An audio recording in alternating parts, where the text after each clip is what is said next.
Então qual foi a pergunta? Onde estás, Adão? Por que Deus não perguntou o que fizestes, Adão? Será que Deus sabia que Adão fez ou não?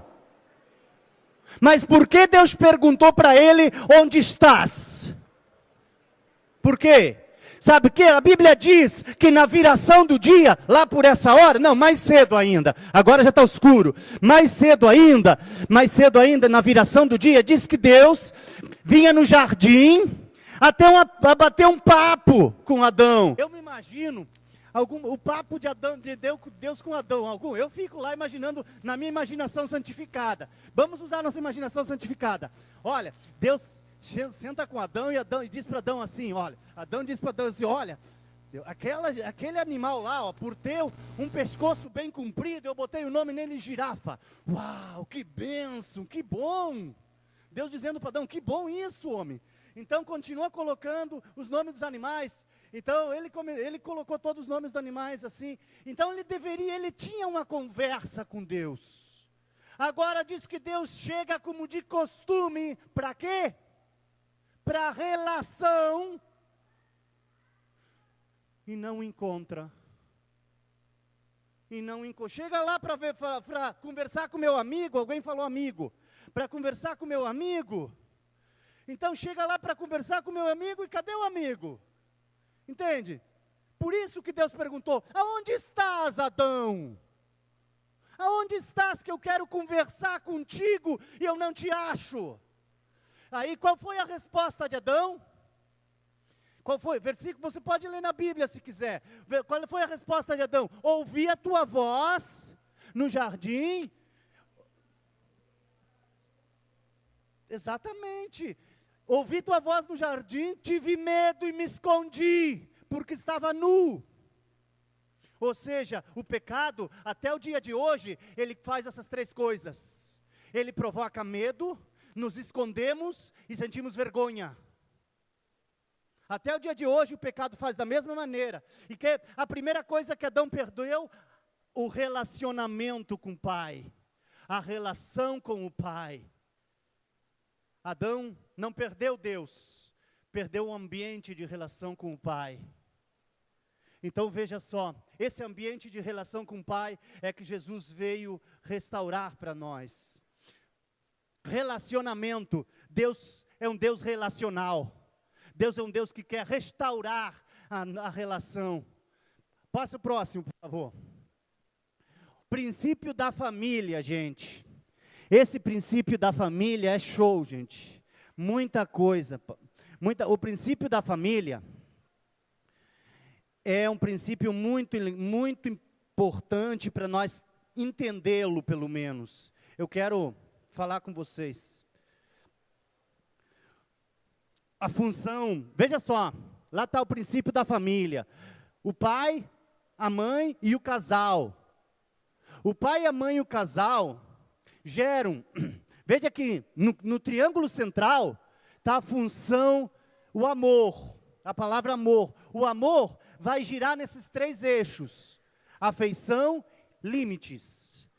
Gente, um equilíbrio de afeição e limite, vai gerar a liberdade. A liberdade vai gerar isso. Não tem limite, quando falta uma figura paterna ou a materna, amor sem limite é libertinagem. Porque o pai dá limite, a mãe sobreprotege. Então, amor sem limite é libertinagem. E amor sem afeição é legalismo. Então, temos que entender esse conceito. E vamos ver que no triângulo exterior, passa na próxima, eu acho que na próxima eu falo, olha, ali, ó, componentes do amor. O triângulo interno fala afeição, limites e liberdade. O amor vai determinar a saúde e a funcionabilidade dos relacionamentos. O amor. Então, no próximo, veja só, componentes do casamento. Os componentes do casamento, no triângulo externo, falava de compromisso, fidelidade e confiança. Porque o casamento determina a proteção e a funcionabilidade do sistema familiar. Então a gente tem que entender essa questão. Então vamos estudar, volta lá volta lá. Volta nesse. Olha só, vamos estudar um quadro de valores que é legado aos filhos pelo desempenho do papel do pai, da mãe e do relacionamento conjugal. A figura paterna, gente, vai comunicar ou deixar de comunicar algumas funções para os filhos. Direção, limite e segurança são as mais importantes. Direção, limites e proteção. A figura materna comunica ou deixa de comunicar vínculos, proteção e organização. E o relacionamento conjugal entre o casal vai passar noção de equipe, vai passar sexualidade, afetividade e companheirismo. Ou seja, o relacionamento conjugal exerce uma proteção ou desproteção sobre a sexualidade, a afetividade e o companheirismo em relação aos filhos. É muito importante isso, gente. Passa a próxima. A próxima, essa. Princípios do pai. Olha só, o pai vai gerar essa noção de missão e liderança. Qual é a noção de missão e liderança? Direção, senso de identidade e propósito. O pai mostra Deus ao filho. O pai também vai dar limites, sanidade moral. Aqui, lá na China, no Japão, em qualquer parte do mundo, do planeta Terra, todo pai vai passar ou deixar de passar para seus filhos esses componentes, ou esses princípios da paternidade, princípio do pai. E, olha só, gente, segurança, estabilidade emocional, proteção e cobertura, afirmação da identidade. Uma das coisas que o pai passa, que é o pai, ele passa a afirmação da identidade, porque é uma mentira que diz que a mãe afirma a filha e o pai afirma o filho homem. Não é assim. É o pai, a figura paterna, que afirma o filho e a filha. O homem e a mulher, o menino e a menina. E vamos ver que o princípio do pai vai produzir um relacionamento apropriado com quem? Com a paternidade divina. Por isso, falhas no caráter de nossos pais biológicos vão impedir de nós enxergar a Deus como nosso pai. Eu fiquei órfão quando tinha 10 anos.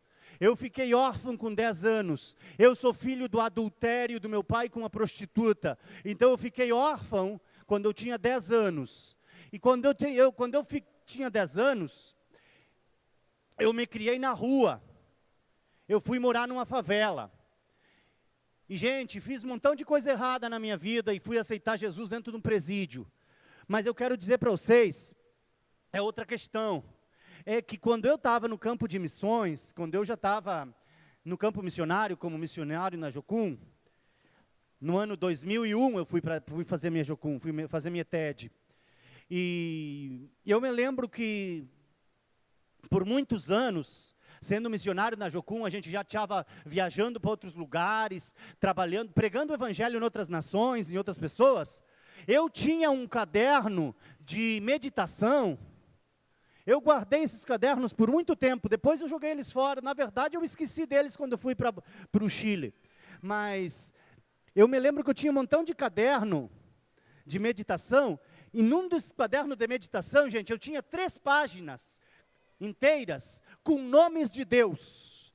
Eu tinha características, nomes e maneiras de chamar a Deus. Então eu chamava a Deus de excelentíssimo, soberano, criador, não sei o quê. Gente, eu ia orar, gente. Eu orava, quando no meu tempo devocional, eu ia orar para Deus. Cara, eu tinha muitos nomes para chamar a Deus. Muitas maneiras de chamar a Deus, cara.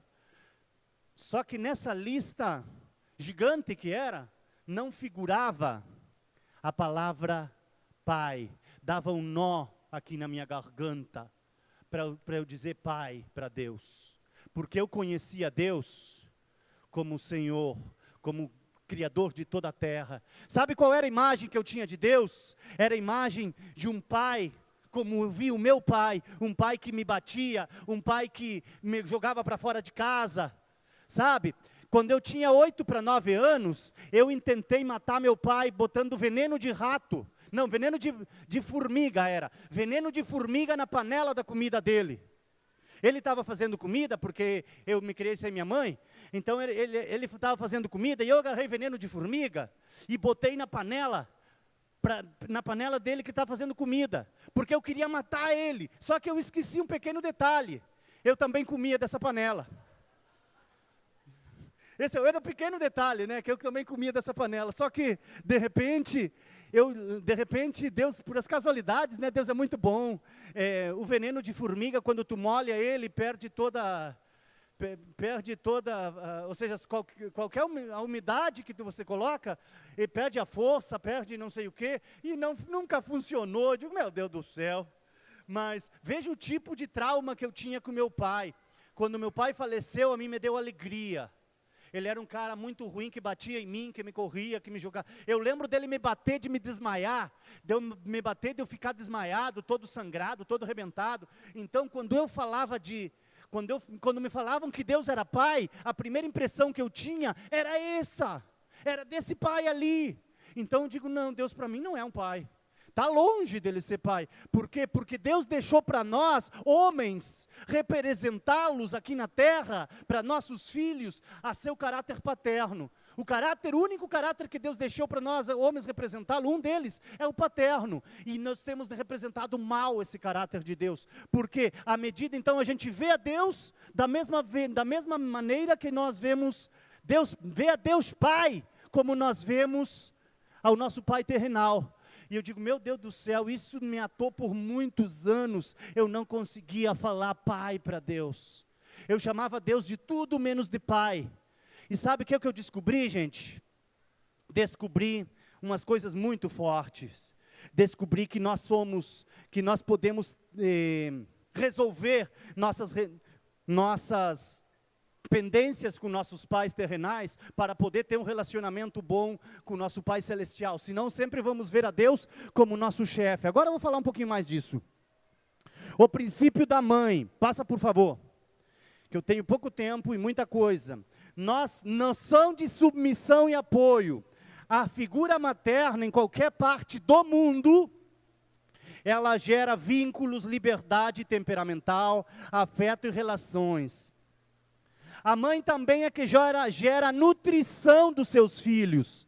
É a figura materna que ela, desde quando dá peito, ela está interessada em alimentar as crianças. Ela diz, olha, não sai sem, olha, leva aqui o lanche, não sai sem almoçar. Diz, ela que está sempre preocupada com a alimentação das crianças e a nossa. Na verdade, o homem é provedor. Então, o homem provê, mas quem pega aquela provisão que você traz para casa e transforma num delicioso almoço, janta, é a mulher, a função feminina. Ainda que há homens que cozinham muito bem, como nós, mas isso é outra questão. Mas, de repente é uma função feminina a nutrição. Então, outra questão, organização, atmosfera aconchegante, disciplina. É a mulher que ensina a disciplina. Por lo menos lá na minha terra, no sul do Brasil. Eu sou lá de Santana do Livramento, e lá na minha terra, de repente, acontece isso, que a mãe diz para o filho assim, senta direito, tira o cotovelo do braço, senta direito, pega o garfo certo, diz, olha, não deixa a roupa jogada no banheiro, não deixa a toalha no banheiro, olha, estende tua cama antes de sair, arruma teu quarto, não sei o quê. Isso só dizem lá em Santana do Livramento. Aqui não passa isso, verdade? Não passa não, eu sei. É, só coincidência. Mas é uma função feminina ensinar ordem e organização. É natural dela, é natural da mulher, é natural dela. Em qualquer parte do mundo ela vai gerar isso. Ou seja, vai gerar ou deixar de gerar. Que é o meu caso, quando o filho cresce sem a figura materna, que foi no meu caso, a pessoa vai crescer sem o quê? Sem essas questões aí, ó, sem vínculos, sem relacionamento, sabe? A mãe é que ensina a se relacionar, a mãe diz, trata bem o teu irmão, cumprimenta teu avô antes de sair, ela que ensina você a se relacionar. Mas quando você não tem a mãe, quando você cresce sem a figura materna, você vai ter um prejuízo, como no meu caso, de me relacionar com as pessoas. Você vai se relacionar com as pessoas só superficialmente. Por quê? Porque você não aprendeu a fazer vínculo com elas. Porque não teve a figura feminina no teu lar que te ensinasse a fazer isso. Então, também sabe outra coisa que a mãe ensina? Organização. A pessoa que cria sem mãe é um desorganizado, um relaxado, eu deixo tudo chegar. Então, quem sofreu comigo? Minha esposa, quando me casei. Ai, meu Deus do céu, aí tem que ter, amor, as coisas jogadas no banheiro, não sei o que lá e não sei o que. Tive que começar a me disciplinar, começar a aprender essas coisas que a minha mãe não me ensinou, com minha esposa no casamento. Estão entendendo, gente? Como a falta de uma figura, ou paterna ou materna, vai produzir feridas, vai produzir consequências agora na nossa idade adulta, gente. É muito forte isto, gente. Continue. O princípio do casal, a noção de equipe, sexualidade, proteção moral, isso que ensina é o casal, como casal. Afetividade, saúde emocional, companheirismo, afetividade social. Todas as coisas fundamentais para a formação sadia das nossas personalidades deveriam vir da família. Agora, os que não tiveram uma família funcional como eu, que venho de uma família desfuncional, não podemos mudar o que já passou.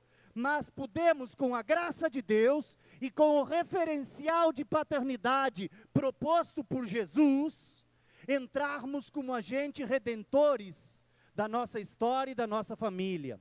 Estão entendendo até aqui, gente? Amém? Vamos ver. O órfão de pai vivo luta com algumas carências em sua vida. A primeira delas é a falta de afirmação do pai. Direção, proteção e limites. A segunda é falta de identidade. O órfão vai lutar com a falta de identidade, porque ele não tem um pai que afirme a sua identidade. Falta da figura da autoridade, o próximo. Falta da figura da autoridade. E sabe que nessa questão da figura da autoridade, gente, é muito sério, porque quando a gente não tenha, a gente cresce sem o pai, a gente custa se sujeitar a uma liderança. O órfão custa se sujeitar à liderança, custa se sujeitar a uma figura de autoridade, porque ele nunca teve uma. Então ele sempre lutou com a rebelião, com a rebeldia, sempre lutou com essas coisas. Então vamos ver algumas coisas mais para frente. Falta de segurança e de cobertura. Gente, olha só, o síndrome da filha sem pai. Esse aí, passa. Ela sente-se abandonada por o primeiro homem da sua vida, rejeitada, deixada de lado, indigna e incapaz de receber amor de um homem. Gente, quando uma pessoa cresce sem essas 5 funções que o pai tem, que o pai passa para os filhos, proteção, limite, segurança, destino e afirmação de identidade, mas quando não tem, gente, e aqui no Brasil, há um alto índice de crescimento de mães solteiras. Agora está nascendo uma safra de crianças que são filhos do carnaval. São filhos do carnaval, estão nascendo agora, em novembro e dezembro, os filhos do carnaval. Então veja lá, gente, veja lá em outubro e novembro nascem os filhos do carnaval. Então veja, gente, então veja você, sabe que há uma estatística que diz mais de 48% dos brasileiros, da população brasileira, do Brasil, não tem o nome do pai na certidão de nascimento. Mais de 48% não tem o nome do pai na certidão de nascimento, tem só o nome da mãe, porque não tem pai. Então está nascendo muita gente órfão de pai. Essa falta de paternidade, essa orfandade Gente, o Brasil é um país matriarcal, totalmente. Gente, sabe o que tem no Brasil? Tem a palavra padroeira. Vocês já ouviram a palavra padroeira? Gente, a palavra padroeira, eu sempre digo, eu gostei do que falou assim, ó. A palavra padroeira, tem palavras que tem gênero, né? Então, eu fico pensando isso. As palavras que têm gênero, né? Por exemplo, cadeira, que gênero é? Feminino, né? Livro, que gênero é? Masculino, né? Então, folha, feminino. Então vamos ver. Então, se eu disser padroeira, que gênero é? Feminino? A palavra padroeira vem de pater. Pater vem de pai. Pai quem é? Agora, padroeira é uma distorção, uma anulação da palavra pai. Ou seja, por quê? Porque está anulando o pai. Padroeira seria padroeiro. Mas não existe a palavra padroeiro, é padroeira. Então veja que é uma distorção da figura paterna. E você vê aí, a gente fala muito no sincretismo religioso, no misticismo, a gente fala muito disso. Você vê que a padroeira do Brasil, supostamente, é a figura de uma mulher sem a figura paterna. É uma mulher com uma criança no colo, mas não tem o pai. Ou seja, você vê que já está embutido na cultura brasileira a orfandade. Então, gente, tem muita coisa. Eu vou continuar porque tem pouco tempo. Pode se imaginar o que significa o Dia dos Pais para essas filhas? Gente, essas filhas sem pai, gente, quando ela não acha essas coisas num pai, quando cresce sem figura paterna, ela vai crescer com essas carências, vai achar essas carências na figura de um homem. Então cedo ela sai de casa para achar, ou num parente, ou em alguém mais próximo, esse amor paterno, e termina achando, sabe o quê? Abuso. Termina achando alguém que abuse dela. E aí começa o ciclo do abuso e do trauma, muito cedo da infância. Gente, geralmente famílias disfuncionais, que não têm a figura paterna, é maior o índice de abuso infantil. Por quê? Porque uma criança que vai buscar o amor, a aceitação, na figura da falta do pai, na figura de um homem que não é seu pai e que não vai dar isso para ela, mas que vai abusar dela. Então, é terrível, gente. É terrível esse tipo de trauma na infância. Isso, feridas da infância, a gente vai falar um pouco mais. Mas eu vou deixar que o pastor Campi fale isso, eu não vou falar. Gente, eu quero falar. Toda maldição familiar é propagada, gente, primeiramente através da rejeição, gente. Um passado de orfandade não resolvido, gente, produz um futuro de esterilidade ou perda de filhos, gente. Preste atenção nisso, gente. A orfandade não resolvida vai gerar esterilidade. Então, gente, é muito sério essas coisas. Passa a próxima, por favor. O ciclo da ferida. Gente, hoje nós estávamos cantando aqui um louvor e eu gostei muito, gente. As feridas da alma são o hábitat dos demônios, assim como Deus habita nos louvores. Hoje nós estávamos cantando um louvor aqui, cara, que estava fluindo tanto Deus aqui, gente, eu senti tanto a presença de Deus. Digo, Deus habita nos louvores, assim como Deus habita nos louvores, os demônios habitam nas feridas, as feridas da infância. Gente, então, gente, é muito sério isso, gente. A próxima, veja só, abra comigo Provérbios 30, quero ler com vocês Provérbios 30. Provérbios 30 do 11 ao 14, tenho pouco tempo, mas eu quero ler, preciso ler isso com vocês. Eu quero falar sobre o ciclo da ferida. Provérbios 30, versículo 11 ao 14, diz assim: há uma geração que amaldiçoa seu pai e que não bendiz a sua mãe. Versículo 11. Versículo 12. Há uma geração que é pura a seus próprios olhos, mas que nunca foi lavada da sua imundícia. Há uma geração cujos olhos são altivos e as suas pálpebras são sempre levantadas. Versículo 14. Há uma geração cujos dentes são espadas e cujas queixadas são facas, para consumirem da terra os aflitos e os necessitados dentre dos homens. Gente, esse conceito do ciclo da ferida fala de 4 gerações. Passa a próxima, por favor. Aí, segura aí. Olha aí.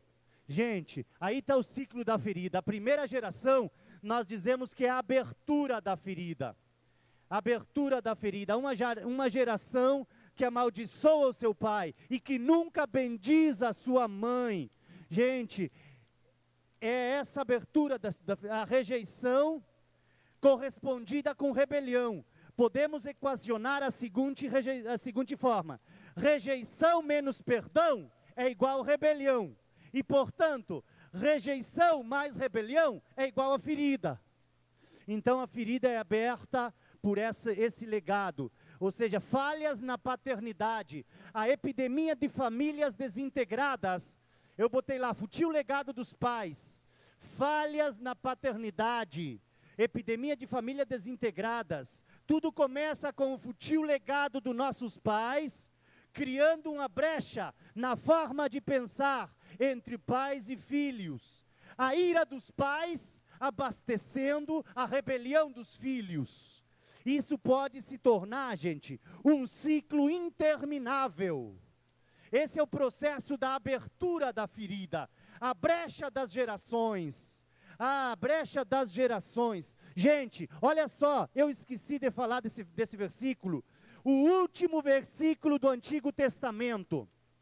Gente, o último versículo, o último livro, o último capítulo e o último versículo do Antigo Testamento. Malaquias 4, versículos 5 e 6. Como termina o Antigo Testamento. Gente, abre aí para nós ler, enquanto vocês abrem. Eu vou beber água. Abre aí, por favor. Malaquias 4, 5 e 6.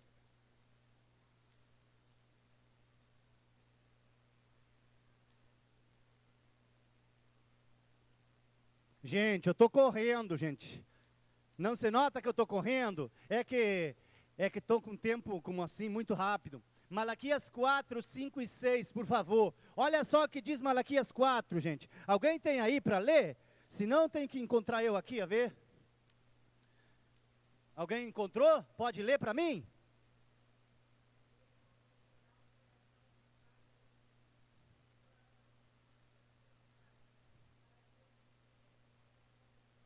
Gostei. Eis que eu envio o profeta Elias, antes que venha o dia grande e terrível do Senhor, e ele converterá o coração dos pais aos filhos, e o coração dos filhos aos pais, para que eu não venha e fira a terra com maldição. Quem fere a terra com maldição? Porque alguém diz, a bênção é de Deus e a maldição é do diabo. Mentira. Quem diz aí no Malaquias 4 que fere a terra com maldição? Deus. Por causa de desconexão geracional. Disse, farei voltar o coração dos pais aos filhos e dos filhos aos pais. A desconexão geracional, gente, faz ferir a terra com maldição. É a causa, uma das maiores causas da maldição. Então, a brecha das gerações é que os pais não falam a linguagem dos seus filhos, e os filhos não querem mais ouvir os seus pais.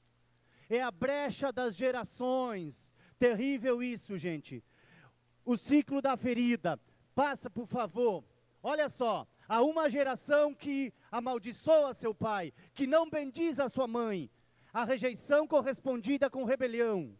Então, o seguinte, esse eu já li, seguinte, olha só, a segunda geração, há uma geração que apura seus olhos, mas que nunca foi lavada da sua imundícia. É a espiritualização da ferida, a religiosidade como uma bandagem que somente cobre, ao mesmo tempo que cobre a bandagem, ela impede que o remédio necessário seja colocado sobre a ferida. Ou seja, a ferida começa a se produzir aí dentro. Então, é a cegueira espiritual, a religiosidade, essa epidemia de religiões, de seita, de misticismo. Ou seja, pessoas carentes vão unir a religião com a imoralidade. Ou seja, essa religiosidade que se baseia no ativismo religioso é, na verdade, espiritualmente passiva. Estão entendendo, gente? Uma experiência genuína com Jesus pode rapidamente se deteriorar e se transformar em mera religiosidade, se a nossa motivação permanecer fundamentada em carências, em feridas não tratadas da infância.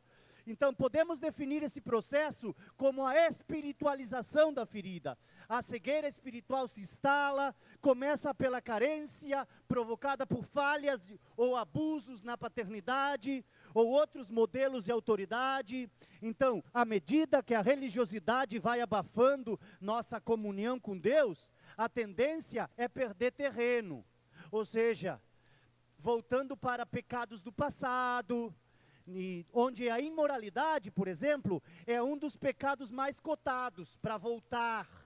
Então temos, portanto, um ciclo vicioso. Qual é o ciclo vicioso? Presta atenção aqui. Olha só, a religiosidade nos vulnerabiliza, nos deixa vulnerável e nos empurra para a imoralidade. E a imoralidade sendo compensada por um comportamento de religiosidade de novo.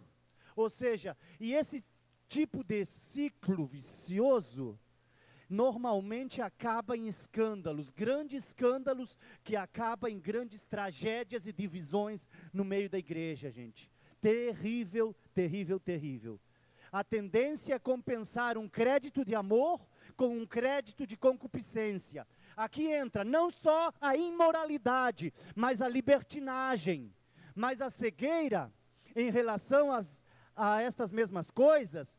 Nós anulamos os mandamentos de Deus através das tradições humanas. Então começamos a entrar em ativismo religioso, numa religiosidade.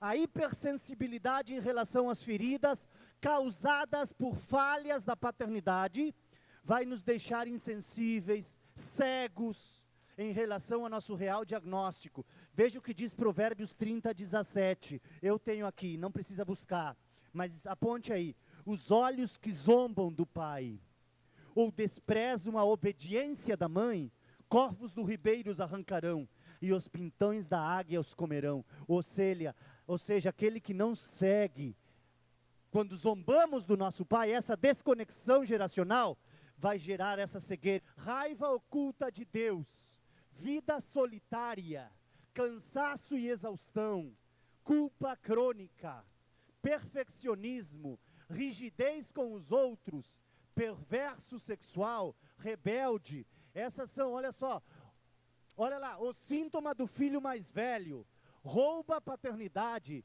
rigidez teológica, são evidências, algumas evidências da religiosidade, gente. Olha só, a ausência da alegria, essa inveja aguda, gente, ela disfarça a inveja fazendo exortações. O crescimento do outro incomoda. Então, a ausência de alegria, dureza de coração, mentalidade escrava, legalismo conceituado, orgulho espiritual, terrível esse legado de religiosidade, gente. O ciclo da ferida, próximo. O terceiro passo da ferida, e estou me apressando, é a compensação da ferida. Quando a ferida não é limpa, gente, ela não é limpa e tratada, ela infecciona, incomoda cada vez mais. Então essa geração cujos olhos são altivos e as suas pálpebras são levantadas para cima. Essa terceira geração da compensação da ferida. Ou seja, a epidemia de igreja, cada qual começa a pensar, ou seja, aqui entra o orgulho, a competição. Então quando começamos a sacrificar relacionamentos, começa a ser potencialmente destruídos e sacrificados. Quando sacrificamos a submissão, sacrificamos nossa herança. Onde tem feridas, normalmente vai se manifestar a autoafirmação e a soberba. E, gente, é muito sério. O ciclo da ferida, a quarta geração, a propagação da ferida, a contaminação. Há uma geração cujos dentes são espadas, a maledicência, a rejeição, cujos queixais são facas, que para consumirem os aflitos e os necessitados entre os homens, diz o 30:14. O poder da morte e da vida, gente, está na língua. E aquele que a ama comerá dos seus frutos, diz Provérbios. Bênção e maldição estão ligadas, preste atenção nisso. Bênção e maldição estão ligadas, nada mais e nada menos, com as palavras que a gente fala. Então é terrível, gente. O pilar mestre da família, esse aí, é a figura paterna que gera um referencial divino para os filhos e esposa. A ausência do referencial paterno vai impor um jugo de orfandade e viuvez, que a seu tempo desestabiliza o ambiente familiar, provocando insegurança e desproteção. Gente, o ponto estratégico do ataque do inimigo sempre é o mesmo, é contra a figura paterna. Parte do princípio de ferir o referencial de autoridade. Mateus 26:31 diz: ferirei o pastor e as ovelhas do rebanho se dispersarão. Terrível. Pais que desempenham um bom relacionamento, significativamente um referencial de responsabilidade, fidelidade e honestidade, vão assegurar um desenvolvimento saudável da personalidade dos seus filhos. Eu vou pular essa aqui. Eu ia falar de órfãos passivos e órfãos ativos, mas não vai me dar o tempo. Eu vou falar de relação entre órfão e Deus. Passa na 3 mais para frente, eu acho. Passa, por favor, 3 mais para frente. Passa. Essa aí, relação entre órfão e Deus, esse aí. O órfão não vê a Deus como pai. O órfão fica duvidando da voz de Deus. O órfão não quer esperar o tempo de Deus. O órfão não crê nos milagres de Deus. E o órfão vai ver a Deus como um justiceiro. Todo órfão vai lutar com 3 coisas. Passa a próxima. Olha só, gente, essa é com o reconhecimento, com o orgulho e com o poder. A concupiscência de reconhecimento, o orgulho e o poder. Ou seja, a rejeição, a carência afetiva, a insegurança, o medo, vão levar à concupiscência do reconhecimento. Então todo órfão vai lutar com a necessidade de ser aceito, reconhecido, amado, elogiado. Com o orgulho, porque tem que mostrar para os outros que é o melhor, entra em autossuficiência. E com o poder, quando entra nisso, ela dá... Oh, você passou muito, não era para passar tanto. Aí, agora passe a outra, deixa essa outra aí já que está aí, deixa essa aí. Eu quero falar disso aqui. Gente, isso aqui eu quero tomar uns minutinhos para falar disso que me ficam para falar da bastardia. Filhos gerados fora da aliança do casamento. Olha as consequências espirituais e geracionais do sexo fora da aliança do casamento, gente. É terrível, gente. Qualquer aliança, olha só. Os filhos gerados fora da aliança do casamento vai gerar alianças espirituais. Uma aliança espiritual é inaugurada através do derramamento de sangue, gente. O sangue é a única coisa que tem o poder de ligar o mundo físico com o mundo espiritual. Então, o temporal com o eterno. E existe 2 pactos de sangue que biblicamente podemos e devemos fazer. Ou seja, um pacto de sangue com Deus e com o nosso cônjuge. E essas alianças espirituais têm a tendência de se reproduzirem ou de ser renovadas. Passa, por favor. O filho bastardo, consequências espirituais de gerar um filho bastardo. Gente, eu sempre falo da aliança do casamento. Quando o filho não é gerado dentro da aliança do casamento, ele vai ser gerado. Só tem 5 lugares para ser gerado um filho. 6. Vai ver? 1, 2, 3, 4, 5, 6. 6 lugares aonde vai ser gerado um filho. Obrigado, meu amor. Quando o filho é gerado dentro da aliança do casamento, em cima tem a mão de Deus protegendo ele. Dos lados tem a aliança do casamento que mantém ele seguro. Mas quando ele é gerado fora da aliança do casamento, ele fica vulnerável. Ele é gerado fora da aliança do casamento, ele é gerado nessas 4, 5 coisas ali, ó. Somente pode ser gerado dentro da aliança do casamento, ou na fornicação, no adultério, no estupro, na prostituição, no incesto. Somente nesses 5 lugares, gente. Não existe outro.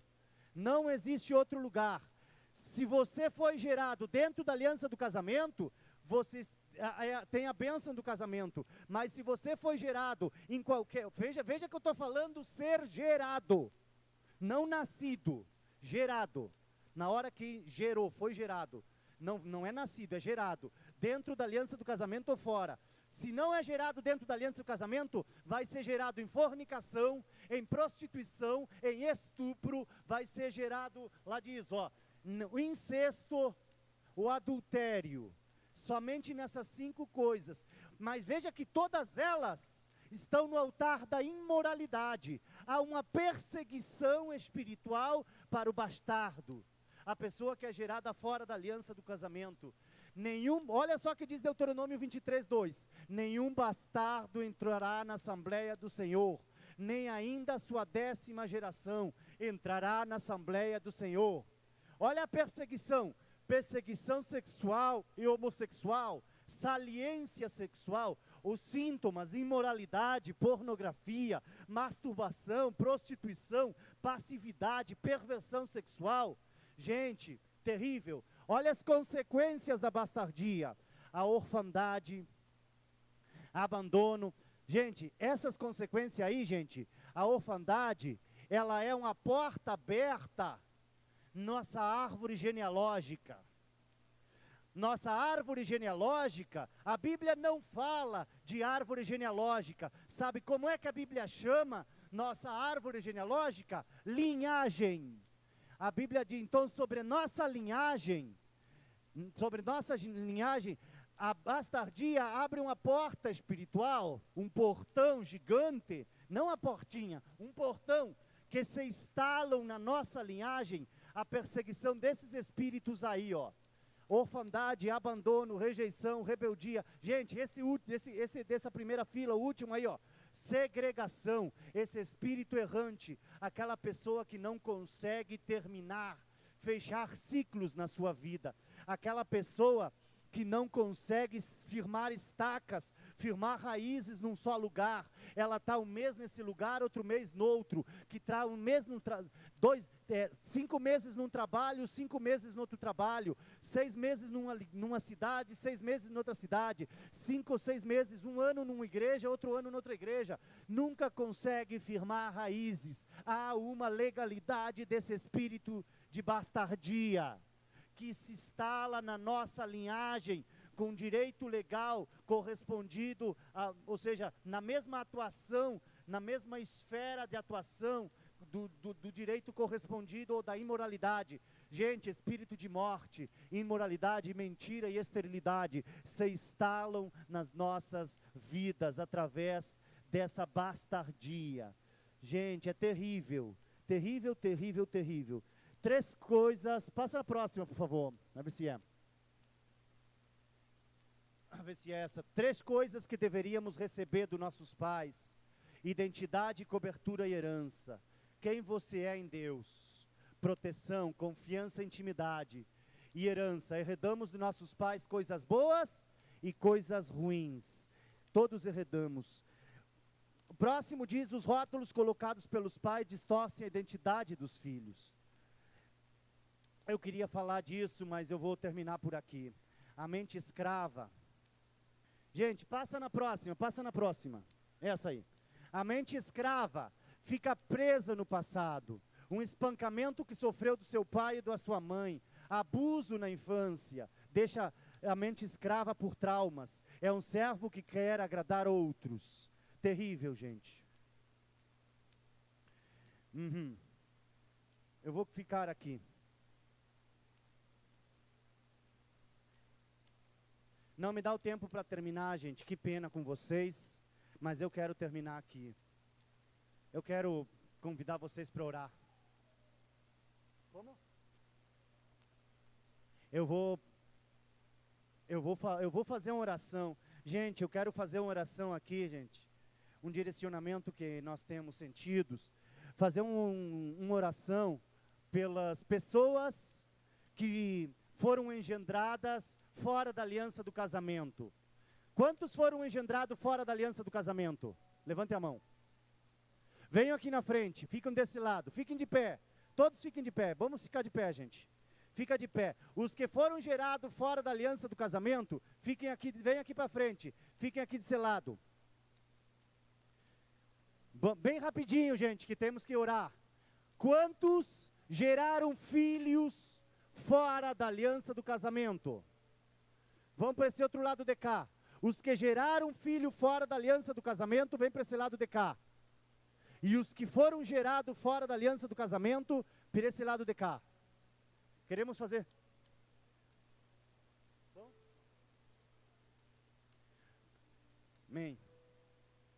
Amém, amém. Pastor, cadê o pastor? Preciso que venha orar por nós. Vem aqui, pastor. Vamos orar, pastor. Quero que me ajude a orar.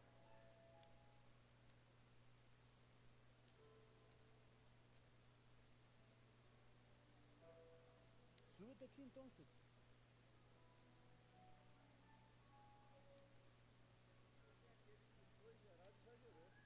Tem aquele que foi gerado e já gerou. Então vai ficar aqui na mesma, nessas duas fileiras aqui, vai ficar aí, vai pegar as duas orações. Gente, nós vamos ter que fazer uma oração sábia, com entendimento. Quero terminar isso aqui, é um discernimento de Deus que a gente tem, de fazer uma oração sábia. Uma coisa, oi, eu estou escutando. Uma coisa, vocês estão escutando, ouvindo? Nós temos que tomar decisão. Agora deu. Nós temos que tomar a decisão de perdoar nossos pais. Porque nós temos luz, entendimento. Eles não tinham o entendimento que nós temos. Amém? E nós estamos crescendo em Deus. Tá? Então, o direcionamento é, vamos não a perdoar nossos pais e vamos fazer uma oração com esse entendimento, para tirar essa legalidade. Agora, você, se tem aqui seu filho, você também vai pedir perdão como pais que geraram filho fora da aliança do casamento. E vamos fazê-lo também com entendimento. O que se faz com isto? Nós temos que remir. Você está entendendo?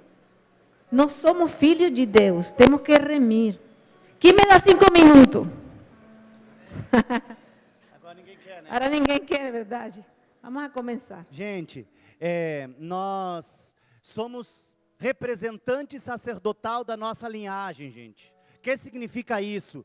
Porque eu trago para vocês um entendimento da bastardia, e a gente aí me perguntaram lá na outra, eu falei esse tema aqui em outro lugar, pergunta, pastor, e como a gente sai dessa realidade? Simples, gente, vai ter que se posicionar sacerdotalmente, representando sua família, representando sua herança, representando sua casa. Está muito alto? Então eu tenho que falar mais longe do microfone, tá bom. Mas, não, tranquilo. Mas então a ideia é essa, gente. Nós temos um entendimento de que a gente vai representar sacerdotalmente nossa família. Então você pode pedir perdão para seus pais, pedir perdão para Deus, que perdoe os seus pais, liberar perdão por eles terem gerado você dentro da aliança, fora da aliança do casamento. Com isso, eles colocou vocês na bastardia, e daí a perseguição da imoralidade persegue a gente, persegue nossa geração, na minha casa, no meu caso, principalmente.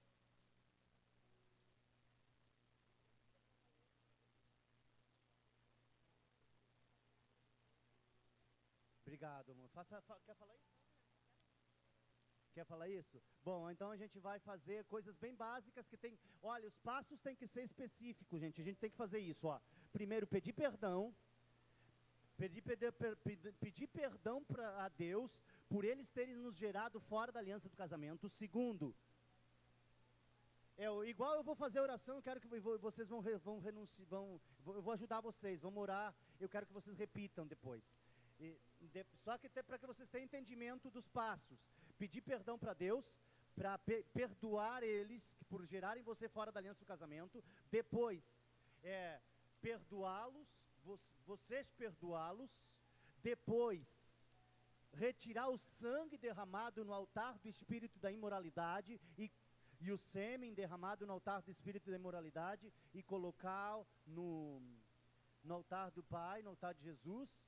Depois, só isso. Por enquanto é só isso. E tirar a legalidade da bastardia na nossa descendência, na nossa linhagem, na nossa família.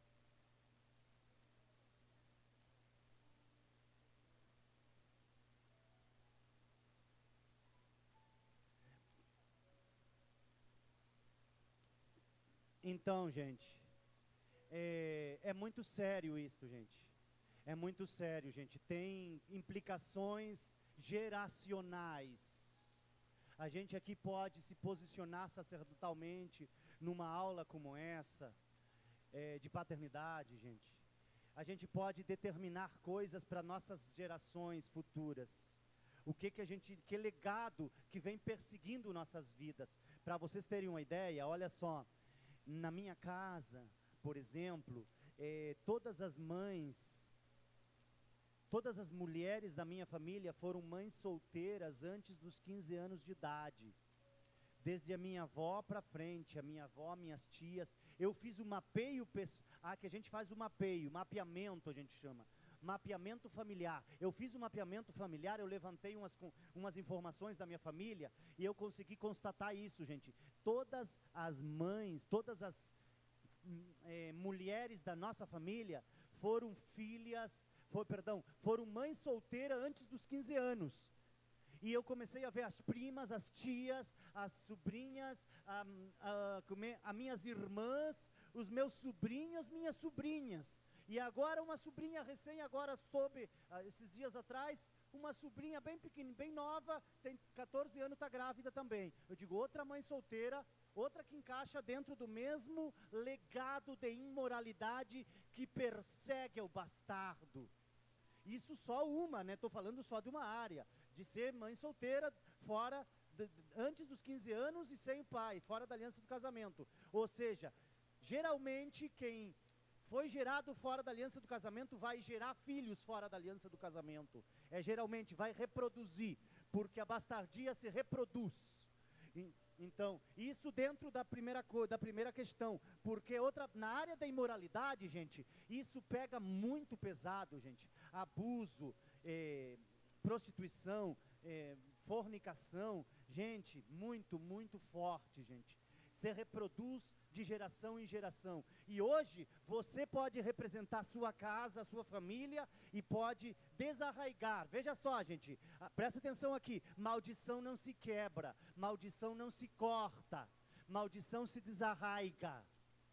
Para desarraigar é arrancar de raiz. E para arrancar de raiz, precisa fazer um buraco grande. Há árvores que a raiz é para baixo, muito profunda. Tem que fazer um buraco grande, meter o dedo na ferida. E a gente não gosta que metam o dedo na ferida porque dói. Então a gente não gosta dessas coisas de dor. A gente prefere espiritualizar a ferida. Hoje eu falei do ciclo da ferida. Então tem feridas na nossa infância, na nossa alma, que estão machucando a gente agora. Vamos orar por isso então. Eu quero pedir para vocês... Eu quero pedir para vocês que estão aqui, que todos que foram gerados fora da aliança do casamento, quero que repitam assim depois comigo. Diante de Deus Pai, diante de Deus Filho, diante de Deus Espírito Santo, diante da Igreja de Cristo, aqui representada, diante dos principados e potestades, eu me posiciono como representante sacerdotal da minha linhagem. E quero te pedir perdão. Perdoa, Pai, por eu ter sido. Perdoa o pecado de imoralidade dos meus pais, por haverem me engendrado, por terem me gerado fora da aliança do casamento, no altar da imoralidade. E com isso, me venderam e deixaram um legado de bastardia sobre as nossas vidas, sobre a nossa família e nossa descendência. Mas nessa noite, com autoridade, com entendimento da verdade, que a verdade nos fará livres, nós agora queremos cancelar e retirar todo o sangue e todo o sêmen derramado no altar dos espíritos da imoralidade. O retiramos e o colocamos no altar de Jesus Cristo. E sendo assim, fica sem legalidade, sem direito legal, a toda bastardia. Não tem mais direito legal. E a partir de agora, não sou mais bastardo, sou filho, com herança de filho, com direito de filho. E assim sendo, nós queremos pedir ao Espírito Santo que venha encher o lugar vazio por orfandade, em nome de Jesus. Assim sendo, nós queremos declarar que somos filhos e cortamos todo o direito legal de Satanás e seus demônios trabalharem na minha família, na minha geração, na minha descendência, em nome de Jesus. E todos vocês digam: espíritos de bastardia que se infiltraram em nossas vidas, na nossa família, vão para o lugar que o Senhor Jesus já tem determinado, em nome de Jesus. Peço perdão também ao Senhor Jesus por haver gerado filhos fora da aliança do casamento e por ter nos gerado no altar da bastardia. Eu deixei para eles um legado de imoralidade, mas nessa noite eu quero redimir a minha descendência, a minha geração, os meus filhos, e como autoridade de pai, de mãe, sobre meus filhos, eu retiro eles desse altar da imoralidade, e eu retiro toda sangue derramada, todo sêmen derramado no altar da imoralidade, e eu coloco aos pés da cruz. E assim sendo, fica sem direito legal e sem autoridade toda e qualquer situação de bastardia. Não vai alcançar mais os meus filhos, os meus netos, as minhas gerações, a minha descendência, a minha família, em nome de Jesus. E assim sendo, eu coloco agora o sangue de Jesus e o poder da cruz entre a minha família e essa legalidade da bastardia. Não são mais órfãos, são filhos com direitos de filhos, em nome de Jesus. Pai, eu quero cortar, diga. Eu quero cortar, diga. O cordão umbilical que me unia a eles, gerando neles a bastardia. Mas hoje, eles são livres para prosperar como filhos, como herança de filho, com direito de filho, em nome de Jesus. Obrigado, Pai, por a tua salvação. Obrigado, Pai, porque há redenção em ti, no teu sangue.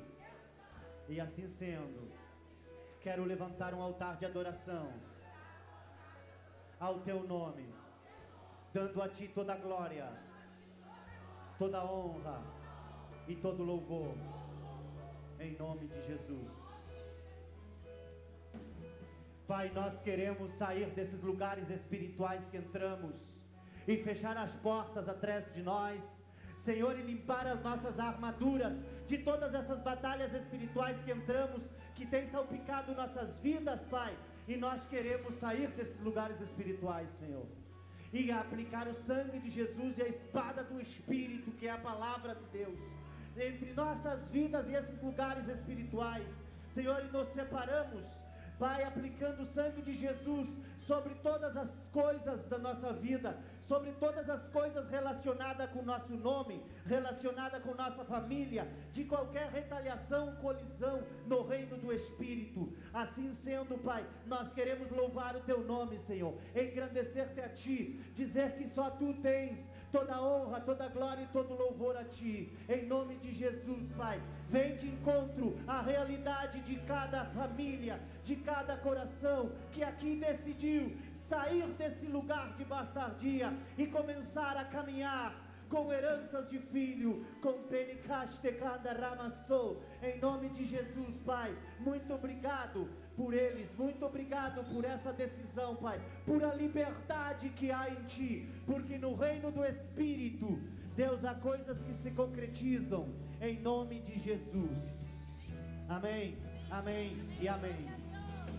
Glória a Deus. Dá uma Glória a Deus. aplaude al Señor. Salve de palmas ao Senhor. Obrigado. Apláudelo, apláudelo, apláudelo.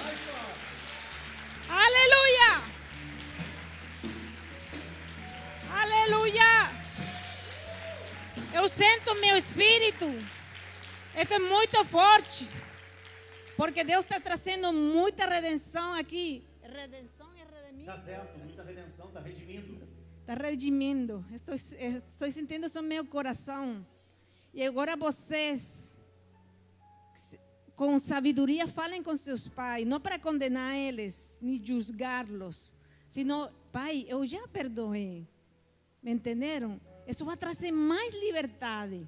E vocês, que geraram filhos, falem com eles. Os que já tenham entendimento para falar, falem com eles.